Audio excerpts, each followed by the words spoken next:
Berlin, 1954. The city was a puzzle of secrets. Barbed wire divided neighborhoods. Soldiers patrolled streets. Checkpoints loomed over every crossing. And beneath the surface, literally underground, one of the Cold War's most audacious espionage operations was quietly taking shape. A tunnel, long and narrow, stretching nearly 1,000 feet beneath enemy territory, would soon become one of the most daring intelligence coups of the 20th century. This is the story of Operation Gold. The CIA and MI6 collaboration will dig a tunnel under East Berlin, directly into the heart of the Soviet-controlled sector, to tap into military communications and uncover the secrets of the Red Army. This operation was designed to give the West unprecedented insight into Soviet plans, troop movements, and Cold War strategy. In this video, we are going to follow the conception, construction, and execution of one of the most audacious spy operations in history. So, let's start.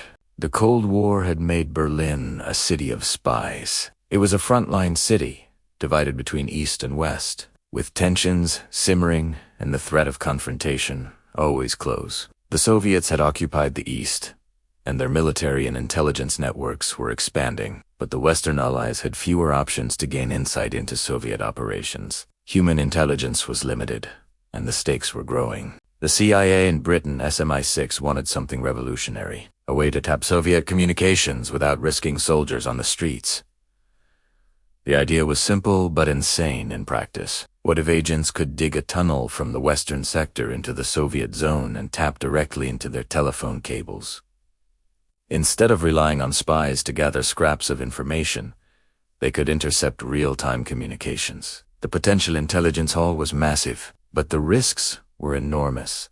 Discovery could spark an international incident, even a confrontation. Still, the agencies pressed on, believing that the Cold War required bold moves, and nothing was too dangerous if it could yield a strategic advantage. Planning began in secrecy. Engineers, intelligence officers, and operatives worked in locked rooms in Washington, London, and West Berlin. The tunnel had to be hidden in plain sight, yet long enough to reach key Soviet telephone lines. Entry and exit points had to blend with civilian buildings.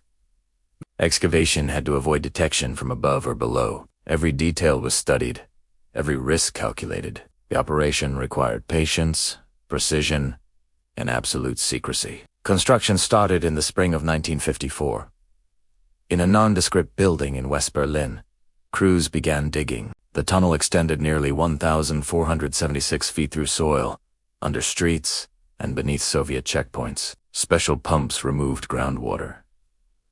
Hidden ventilation shafts kept air circulating. The dig was painstaking. Every inch forward required hours of labor and constant monitoring. Noise had to be minimized, vibrations controlled, and every piece of equipment disguised. Every day, the operators' new discovery would mean not just failure, but international humiliation. To make the operation feasible, a civilian cover was used. Western construction companies were hired to make the excavation appear ordinary. Materials were moved in trucks under the guise of renovations and utility work. Passersby never suspected that beneath their feet, one of the most ambitious intelligence projects in history was unfolding. When the tunnel finally reached its destination under the Soviet sector, the most dangerous phase began: tapping the cables. Small teams of engineers and agents worked in confined, pitch-black spaces to install microphones and wiretap devices directly onto Soviet military telephone lines. Every action had to be precise. One slip could alert the Soviets,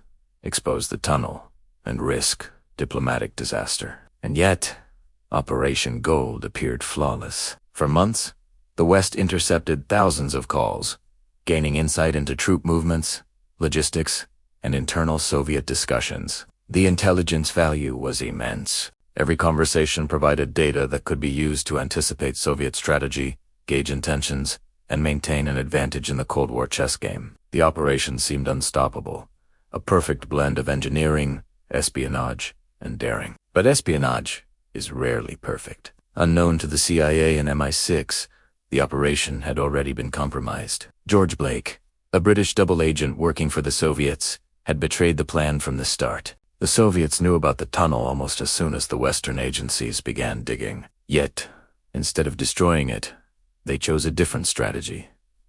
Allow the tunnel to operate, feed limited or false information, and maintain control over the narrative. The betrayal added a new layer of danger, transforming the operation from purely audacious to politically charged. The tunnel remained active for over a year, and the West collected valuable intelligence. But the knowledge of the Soviet betrayal cast a shadow over the success. Operation Gold had technically succeeded in installation and interception, yet the Soviets' awareness meant the intelligence was partially controlled. The lesson was clear. In the shadowy world of espionage, no success is absolute, and every advantage comes with risk. Despite the compromise, Operation Gold became legendary for its audacity. The tunnel represented human ingenuity, courage, and the willingness to defy risk in the pursuit of information. Engineers had built a subterranean artery beneath one of the world's most fortified cities. Agents had worked in darkness, isolation, and extreme danger. And for a brief period, Western intelligence had direct access to the inner workings of the Soviet military in Berlin, a feat that no spycraft, before or since, had matched. The operation also left an enduring legacy. It exposed the limits of trust in intelligence networks, showing how betrayal can undermine even the most meticulously planned missions. It demonstrated the power of combining technical skill with human intelligence, and it became a benchmark for audacious espionage operations during the Cold War.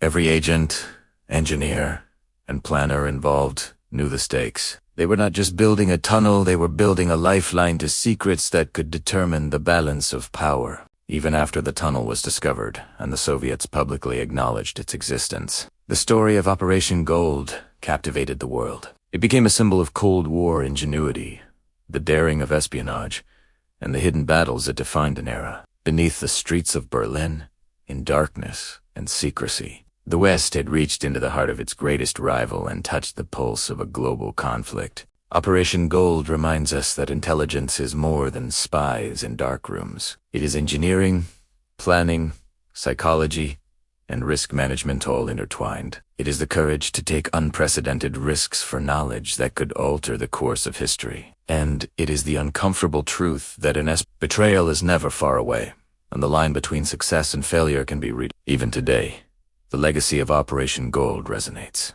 It teaches us that history is not only written by those who win battles in the open, but also by those who dig tunnels, intercept calls, and shape events in the shadows. The Cold War may be over, but the lessons of audacity, secrecy, and risk endure, reminding us that some of the most important battles are fought out of sight, beneath the very streets we walk every day. And the final thought lingers. In the world of the deepest tunnels are not just physical, they are the hidden paths of trust, betrayal, and strategy that define history in silence.